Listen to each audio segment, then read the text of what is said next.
ಸ್ನೇಹಿತರೆ, ನಮ್ಮ ಭಾರತದ ರಕ್ಷಣಾ ಬೆಳವಣಿಗೆಗಳ ಪ್ರತಿಯೊಂದು ಸುದ್ದಿಯೂ ನಿಮಗೆ ತಲುಪಬೇಕೆಂಬುದು ನಮ್ಮ ಉದ್ದೇಶ.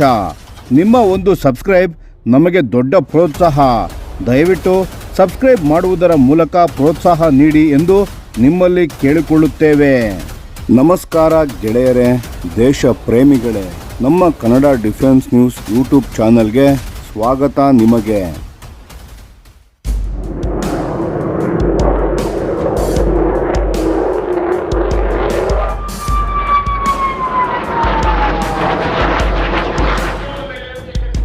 HAL ಮತ್ತು Su-57 ಸ್ನೇಹಿತರೆ, ಭಾರತದ ರಕ್ಷಣಾ ಕ್ಷೇತ್ರದಲ್ಲಿ ಒಂದು ಬಹಳ ದೊಡ್ಡ ಬೆಳವಣಿಗೆ ನಡೆಯುತ್ತಿದೆ. ರಷ್ಯಾದ ಅತ್ಯಾಧುನಿಕ 5ನೇ ತಲೆಮಾರಿನ ಸ್ಟೆಲ್ತ್ ಫೈಟರ್ ಆದ ಸುಖೋಯ್ Su-57 ಇದನ್ನು ನೇರವಾಗಿ ಭಾರತದಲ್ಲೇ ತಯಾರಿಸುವ ಸಾಧ್ಯತೆಯ ಬಗ್ಗೆ ಮಾತುಕತೆ ನಡೆಯುತ್ತಿದೆ. ಮತ್ತು ಈ ಮಾತುಕತೆ ಇನ್ನೂ ಕೇವಲ ಕಾಗದದ ಮೇಲೆ ಇಲ್ಲ, ಇದು ನಿಜವಾದ ಗಂಭೀರ ಹಂತಕ್ಕೆ ಬಂದಿದೆ. ಹಾಗಾದರೆ ಏನಾಗುತ್ತಿದೆ ಅನ್ನೋದನ್ನ ಸ್ವಲ್ಪ ವಿವರವಾಗಿ ನೋಡೋಣ ಬನ್ನಿ. ಭಾರತದ ಪ್ರಮುಖ ರಕ್ಷಣಾ ವಿಮಾನ ತಯಾರಿಕಾ ಸಂಸ್ಥೆಯಾದ HAL ಅಂದರೆ ಹಿಂದೂಸ್ತಾನ್ ಏರೋನಾಟಿಕ್ಸ್ ಲಿಮಿಟೆಡ್, ಇದರ ಚೇರ್ಮನ್ ಮತ್ತು ಮ್ಯಾನೇಜಿಂಗ್ ಡೈರೆಕ್ಟರ್ ಆದ ಡಾಕ್ಟರ್ DK ಸುನಿಲ್ ಅವರು ಇತ್ತೀಚೆಗೆ ಕೆಲವು ಮಹತ್ವದ ವಿಷಯಗಳನ್ನು ಹಂಚಿಕೊಂಡಿದ್ದಾರೆ. ಅವರು ಹೇಳಿದ್ದೇನೆಂದರೆ, ರಷ್ಯಾದ ತಂಡ ಈಗಾಗಲೇ ಭಾರತೀಯ ವಾಯುಪಡೆಗೆ ಅಂದರೆ IAFಗೆ Su-57ನ ಸಾಮರ್ಥ್ಯದ ಬಗ್ಗೆ ಸಂಪೂರ್ಣ ಪ್ರೆಸೆಂಟೇಷನ್ ಅನ್ನು ನೀಡಿದ್ದಾರೆ. ಅದು ಮುಗಿದ ಮೇಲೆ HAL ತನ್ನ ಸ್ವಂತ ಮ್ಯಾನುಫ್ಯಾಕ್ಚರಿಂಗ್ ಪ್ಲಾಂಟ್ಗಳನ್ನು ಪರೀಕ್ಷಿಸಿ ನೋಡಿದೆ. ಈ ಯುದ್ಧ ವಿಮಾನವನ್ನು ಭಾರತದಲ್ಲಿ ತಯಾರಿಸಲು ನಮ್ಮ ಬಳಿ ಎಷ್ಟು ಸಿದ್ಧತೆ ಇದೆ ಅಂತ. ಮತ್ತು ಇಲ್ಲಿ ಒಂದು ಆಶ್ಚರ್ಯದ ವಿಷಯವೂ ಕೂಡ ಇದೆ. ರಷ್ಯಾದ ಟೆಕ್ನಿಕಲ್ ಎಕ್ಸ್ಪರ್ಟ್ಸ್ಗಳು ಭಾರತಕ್ಕೆ ಬಂದು HALನ ಫ್ಯಾಕ್ಟರಿಗಳನ್ನು ಸ್ವತಃ ನೋಡಿ ಹೋಗಿದ್ದಾರೆ.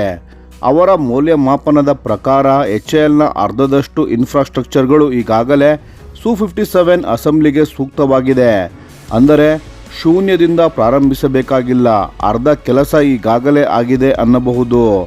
ಆದರೆ ಉಳಿದ ಅರ್ಧ, ಅದಕ್ಕೆ ಹೊಸ ಹೂಡಿಕೆ ಬೇಕು, ಹೊಸ ಯಂತ್ರಗಳು ಬೇಕು, ಫೆಸಿಲಿಟಿ ಅಪ್ಗ್ರೇಡ್ ಆಗಬೇಕು. ಅದಕ್ಕಾಗಿ HAL ಈಗ ರಷ್ಯಾದಿಂದ ಒಂದು ವಿಷಯವನ್ನು ನಿರೀಕ್ಷಿಸುತ್ತಿದೆ. ಈ ಅಪ್ಗ್ರೇಡ್ಗೆ ಎಷ್ಟು ಖರ್ಚಾಗುತ್ತದೆ ಅನ್ನೋ ಅಧಿಕೃತ ಫೈನಾನ್ಷಿಯಲ್ ಕೊಟೇಶನ್. ಅದು ಬಂದ ತಕ್ಷಣ HAL IAFಗೆ ಸ್ಪಷ್ಟವಾದ ಉತ್ತರ ನೀಡಲು ತಯಾರಿದೆ. ಎಷ್ಟು ಖರ್ಚು, ಎಷ್ಟು ವಿಮಾನ, ಯಾವಾಗ ಡೆಲಿವರಿ, ಎಲ್ಲ ವಿವರಗಳು. ಇನ್ನೊಂದು ಮುಖ್ಯ ವಿಷಯ ಏನೆಂದರೆ, HAL ಈಗ Su-30 MKI ತಯಾರಿಸುವ ಫ್ಯಾಕ್ಟರಿ ಇದೆ ತಾನೇ. ರಷ್ಯಾದ ಇಂಜಿನಿಯರ್ಸ್ಗಳು ಹೇಳಿದ್ದು ಏನೆಂದರೆ, ಆ Su-30 MKI ಉತ್ಪಾದನಾ ಘಟಕ Su-57ಗೆ ಹೆಚ್ಚು ಅನುಕೂಲಕರವಾಗಿದೆ ಎಂದು. ಅಂದರೆ ನಮ್ಮ ಹಳೆಯ ಅನುಭವ ಮತ್ತು ಇನ್ಫ್ರಾಸ್ಟ್ರಕ್ಚರ್ಗಳು ಈ ಹೊಸ ಯೋಜನೆಗೆ ನೇರ ಅನುಕೂಲ ಮಾಡಿಕೊಡಲಿದೆ. ಮತ್ತು ಒಂದು ವೇಳೆ ಈ ಡೀಲ್ ಆದರೆ ಅದು Su-30 MKI ಪ್ರೋಗ್ರಾಮ್ ಮಾಡೆಲ್ ಅನ್ನೇ ಫಾಲೋ ಮಾಡುತ್ತದೆ.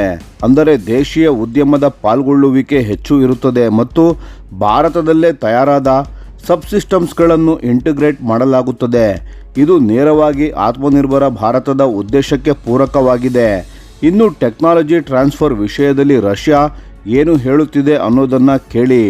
ರೋಸ್ಟೆಕ್ ಮತ್ತು ಯುನೈಟೆಡ್ ಏರ್ಕ್ರಾಫ್ಟ್ ಕಾರ್ಪೊರೇಷನ್ ಅಂದರೆ UAC ಎರಡೂ ಸಂಸ್ಥೆಗಳು ಭಾರತದ ಎಲ್ಲ ಟೆಕ್ನಿಕಲ್ ಬೇಡಿಕೆಗಳಿಗೆ ಒಪ್ಪಿಗೆ ಸೂಚಿಸಿವೆ.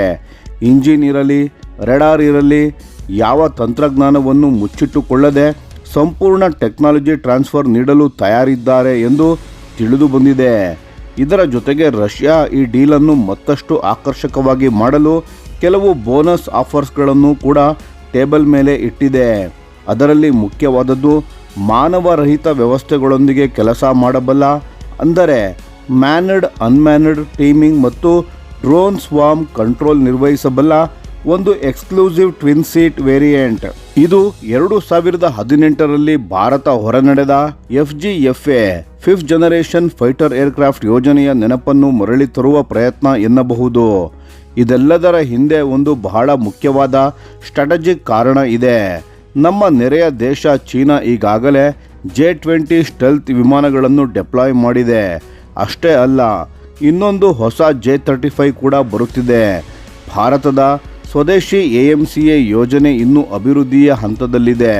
ಈ ನಡುವೆ ಭಾರತೀಯ ವಾಯುಪಡೆಗೆ ಒಂದು ಮಧ್ಯಂತರ 5th ಜನರೇಷನ್ ಕೆಪಬಿಲಿಟಿ ಬೇಕು ಮತ್ತು Su-57 ಆ ಜಾಗವನ್ನು ತುಂಬಬಲ್ಲದು ಎಂಬ ನಿರೀಕ್ಷೆ ಇದೆ.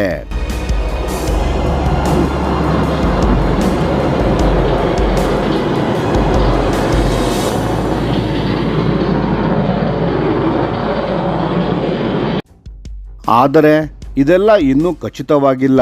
IAF chief air chief marshal AP Singh ಅವರು ಇದರ ಬಗ್ಗೆ ಎಚ್ಚರದ ನಿಲುವನ್ನು ತಾಳಿದ್ದಾರೆ. ಅವರು ಸ್ಪಷ್ಟವಾಗಿ ಹೇಳಿದ್ದು, ಭಾರತೀಯ ವಾಯುಪಡೆಗೆ ತನ್ನ ನಿಗದಿತ ಇಂಡಕ್ಷನ್ ಪ್ರಕ್ರಿಯೆಯನ್ನು ಅನುಸರಿಸುತ್ತದೆ.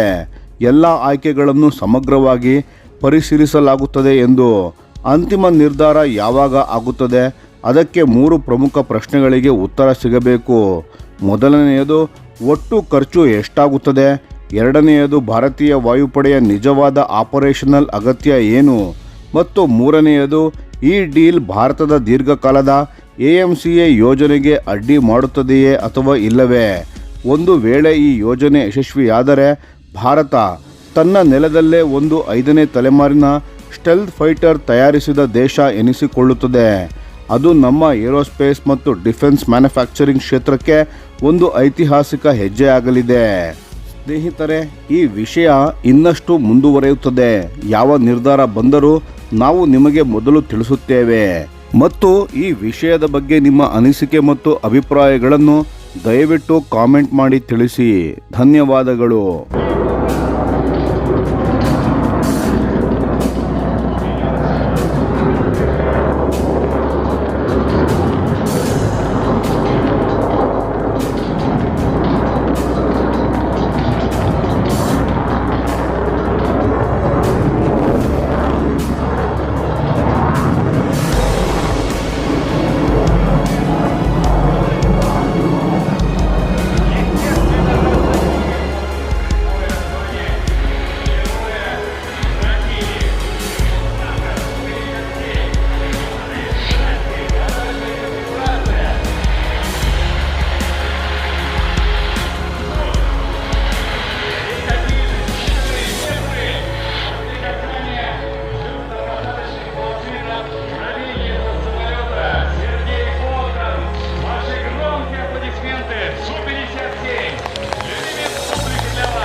ಈ ವಿಡಿಯೋ ನಿಮಗೆ ಇಷ್ಟವಾಗಿದ್ದರೆ ಲೈಕ್ ಮಾಡಿ ಮತ್ತು ನಮ್ಮ ಚಾನೆಲನ್ನು ಸಬ್ಸ್ಕ್ರೈಬ್ ಮಾಡಿ ಹಾಗೂ ಬೆಲ್ ಐಕಾನ್ ಒತ್ತಿ. ಯಾವ ಅಪ್ಡೇಟ್ಗೂ ಮಿಸ್ ಆಗಬೇಡಿ. ಡಿಫೆನ್ಸ್ ಸುದ್ದಿಗಳನ್ನು ತ್ವರಿತವಾಗಿ ಪಡೆಯಿರಿ. ನಿಮ್ಮ ಬೆಂಬಲವೇ ನಮ್ಮ ಶಕ್ತಿ. ಭಾರತ ಬಲಿಷ್ಠವಾಗಲಿ ಎಂದು ಆಶಿಸುತ್ತಾ ಭಾರತ ಮಾತೆಗೆ ಜೈ. ಧನ್ಯವಾದಗಳು.